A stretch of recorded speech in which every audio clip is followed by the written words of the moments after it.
Olá, você acompanha agora notícias do Brasil e do mundo. E olha só, o Brasil registrou um novo aumento do desemprego de 8,6% no trimestre encerrado em fevereiro. Os dados foram divulgados pelo IBGE. A taxa de desemprego no Brasil subiu para 8,6% no trimestre entre dezembro do ano passado e fevereiro deste ano. A Pesquisa Nacional por Amostra de Domicílios, a PNAD contínua do IBGE, informou que esse foi o menor resultado para o trimestre dezembro, janeiro e fevereiro desde 2015. No mesmo trimestre de 2022, a taxa era de 11,2%. Com isso, o número absoluto de desocupados teve alta de 5,5%, chegando a 9.200.000 pessoas. São 483 mil pessoas a mais desocupadas, quando comparada ao trimestre anterior. Mas houve recuo de 23,2%, ou 2.800.000 trabalhadores, em relação a 2022. A taxa de informalidade da população ocupada permaneceu estável. A população desalentada, que desistiu de procurar emprego, permaneceu em 4 milhões de pessoas no trimestre, o que representa uma queda de 16%, ou menos 754 mil pessoas na comparação anual. Já o total de pessoas ocupadas passou de 98 milhões de brasileiros. Na comparação anual, houve crescimento de 3%. O rendimento médio real ficou em R$ 2.853 no trimestre encerrado em fevereiro, o que mostra a estabilidade em relação ao trimestre encerrado em novembro.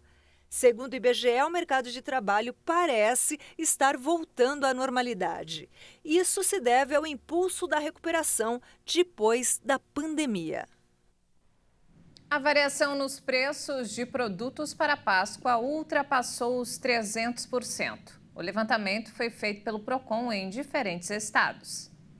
As maiores diferenças de preços entre os estabelecimentos foram do ovo de Páscoa. Um chocolate de 215 gramas da mesma marca custava R$ 36,00 em um local e em outro estava à venda por R$ 155,00, valor 320% maior. O Procon de São Paulo calculou o preço médio do quilo dos ovos de chocolate, tomando como base o valor médio dos itens pesquisados, e o custo médio ficou em R$ 362,00 o quilo. Essa informação deve facilitar a comparação e ajudar o consumidor a escolher as opções mais baratas.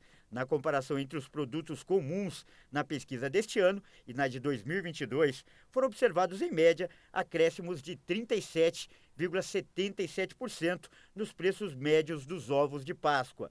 Como referência, o órgão usou o Índice de Preços ao Consumidor da FIPE, no período de março de 2022 a fevereiro de 2023, que registrou variação de 6,71%. A pesquisa sobre os produtos que compõem a cesta da Associação Paulista de Supermercados concluiu que a lista com os itens está 14,8% mais cara do que no ano passado. A alta foi liderada pela cebola, que teve aumento de 36,2% no período.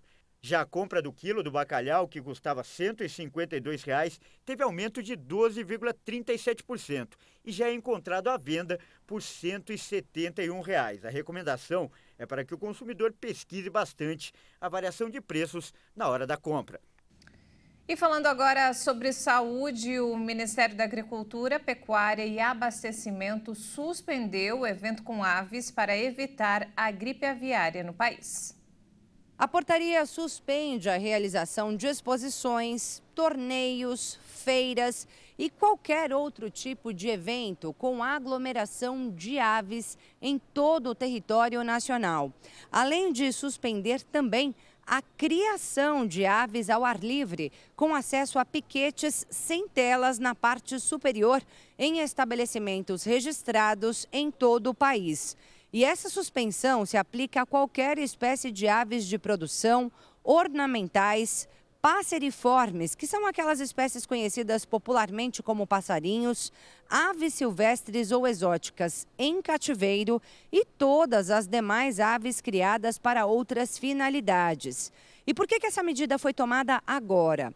Bem, o que acontece é que em janeiro, uma nota técnica do Ministério da Agricultura, Pecuária e Abastecimento alertou para o aumento da notificação de focos da influenza aviária em diversos países, entre eles Argentina, Bolívia e Uruguai.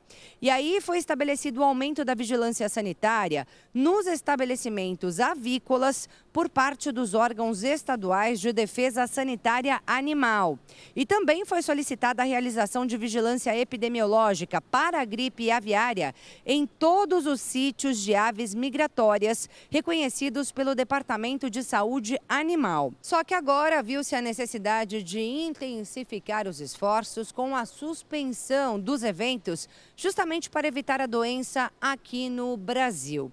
Essa é uma medida de caráter preventivo que tem validade de 90 dias, mas que pode ser prorrogada. E ainda falando sobre o assunto, o Ministério da Saúde do Chile informou que detectou o primeiro caso de gripe aviária em um ser humano no país. De acordo com o comunicado do Ministério da Saúde do Chile, o paciente é um homem de 53 anos que apresentava sintomas graves de gripe, mas com um quadro de saúde estável. O Chile tem registrado casos do vírus H5N1 em animais silvestres desde o final do ano passado. Recentemente, começaram a surgir casos em fazendas industriais, o que levou o governo a parar as exportações de aves.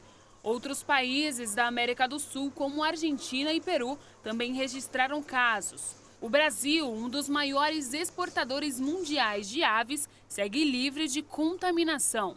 E no Equador, uma criança de 9 anos morreu em decorrência do vírus no início do ano. Autoridades globais de saúde disseram que o risco de transmissão entre humanos é baixa, mas que a indústria farmacêutica já começou a desenvolver imunizantes para prevenir a doença. De acordo com um relatório emitido pela Organização Mundial da Saúde, de 2003 até 2022, foram registrados no mundo 864 casos de gripe aviária e cerca de 456 mortes causadas pelo vírus. A Assembleia Geral da ONU aprovou uma resolução considerada histórica para a luta contra o aquecimento global. A Corte Internacional de Justiça vai passar a emitir pareceres sobre as obrigações dos países em relação à preservação climática. O texto determina que o tribunal aponte aos estados os deveres na preservação ambiental e as medidas legais que podem ser tomadas em caso de descumprimento. Para alguns países, os perigos climáticos são uma sentença de morte. A iniciativa desses países, junto com vários outros e com os jovens ao redor do mundo, é que traz a união. E unidos, vocês fazem história. A iniciativa foi lançada em 2021 por Vanuatu, um arquipélago da Oceania, e contou com a adesão de mais de 130 estados. Juntos, nós vamos enviar uma mensagem alta e clara, inclusive para as futuras gerações, que nesse dia os membros das Nações Unidas, os governantes, decidiram deixar as diferenças de lado e resolveram trabalhar juntos para encarar o maior desafio atual, a mudança climática.